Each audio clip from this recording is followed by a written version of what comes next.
One of the chief abusers of other people's freedom of speech is Jack Dorsey, CEO and co-founder of Twitter. I have a Jack Dorsey mock with me here. Say hello, Jack.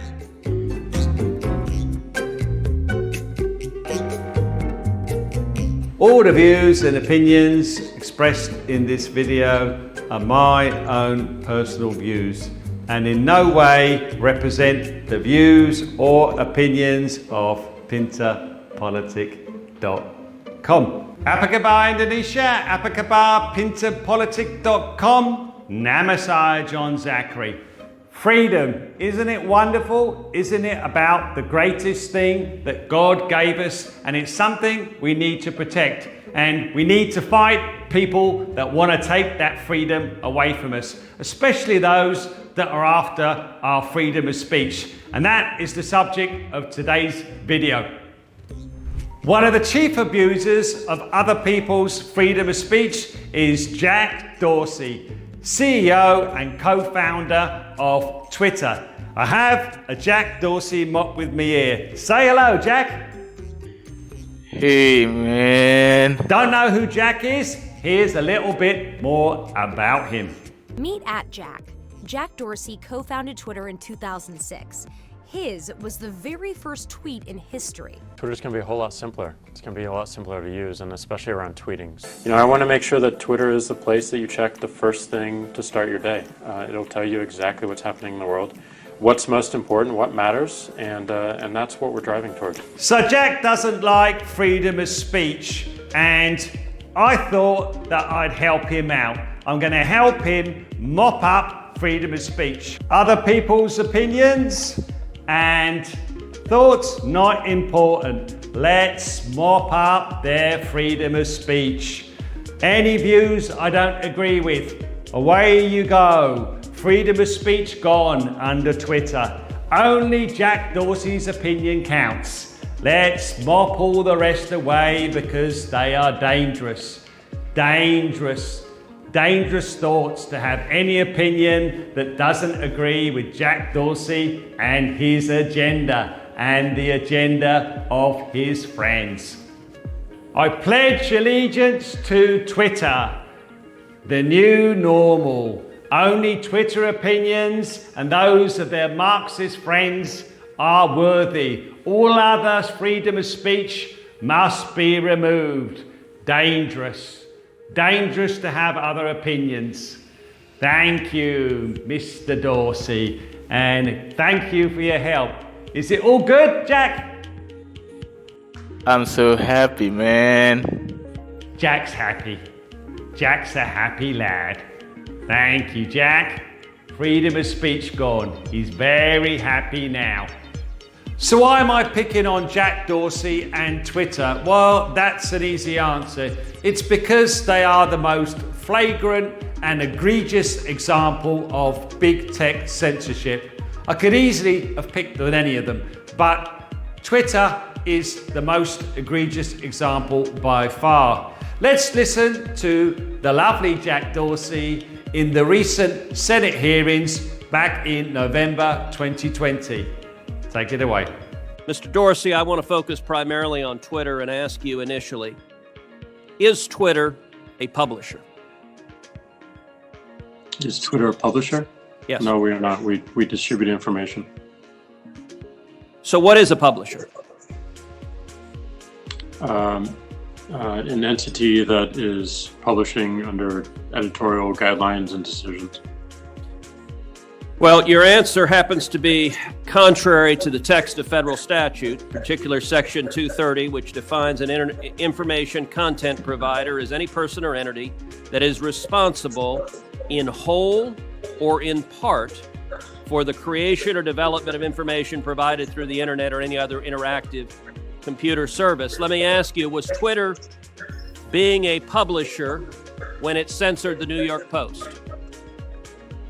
No, we have very clear policies on the conduct we enable on the platform. And if there's a violation, we take an enforcement action, and people choose to commit to those policies and to those terms of service. Let me ask you, were you being a publisher when you forced Politico, another journalistic outlet, to take down their tweets on a topic that you had deemed impermissible? No. We were enforcing our policy and our terms of service. Do you hear what he said? People choose to abide and agree to our policies and our terms of service. In other words, it's Jack's way or the highway. So I think I'm going to choose the highway. I was watching a few accounts of some senior political people, but now I think Twitter has got to go. So here's my phone, and let's take a first step out of the digital gulag.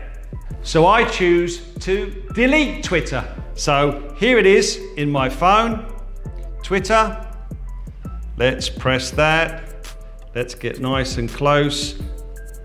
Uninstall. Okay. Bye-bye, Jack. Twitter gone, that feels much better, but I can hear some of you thinking that perhaps I'm being a little bit harsh on Jackie boy. Perhaps Twitter isn't as bad as I say it is. Well, let's have a look at a few examples of Twitter censorship. Of all of this crackdown on civil liberties in the country, and for that reason, we want to tell you that Twitter has just suspended the account of former White House advisor Peter Navarro, who joins us now to explain. Peter, why did they do this, do you think? They made history today, Tucker, and a bad history. There wasn't anything I said. It's because of who I am and what I might say. And basically, the great firewall of Silicon Valley grew another few feet today. And this is totally unacceptable. If Jack Dorsey came up to me in the public square, ripped out a sign from my hand in a peaceful protest, stomped on it, and then muzzled me, he'd get arrested. But he can do that now in the digital public square.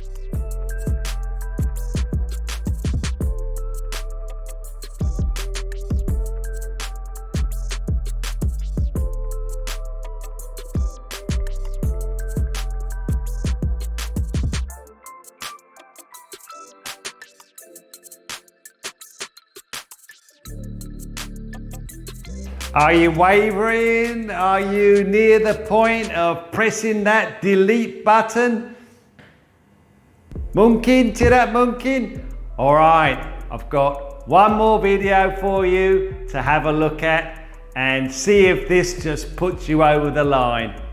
This is Jack Dorsey in his own words. This is Jack Dorsey's team discussing not only censorship of a certain person, we all know who that is, but globally, opinions that they don't agree with must be removed. Take it away, Jack.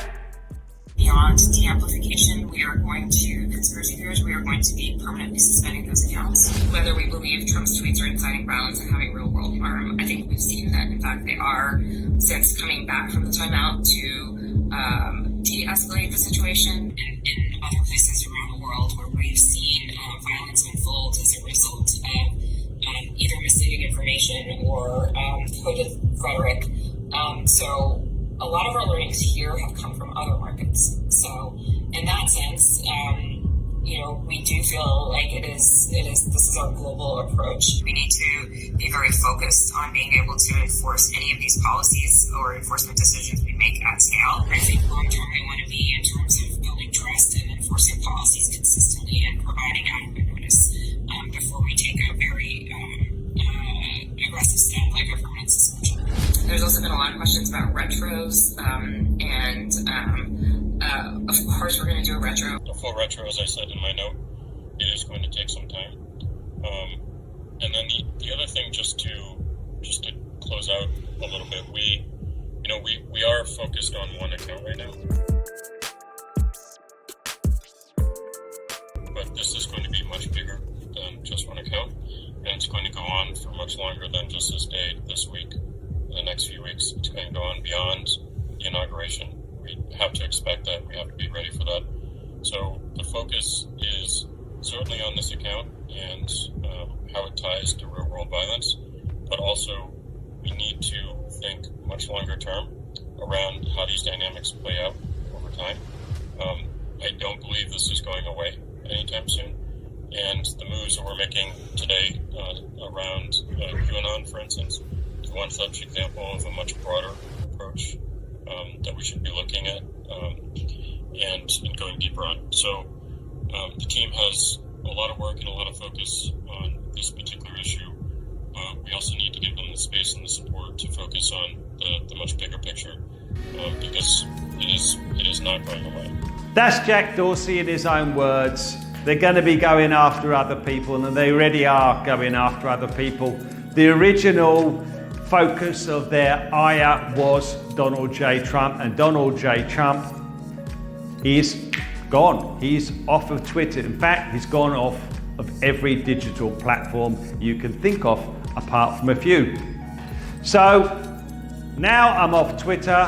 Where else can we speak freely? Well, I was going to suggest Parler, but Parler fell foul of big tech also. On January the 8th, 2021, Parler was the most downloaded app on the Apple Play Store. By January the 11th, 2021, you went to Parler and you got this error message, and Parler is gone. So that's another option gone.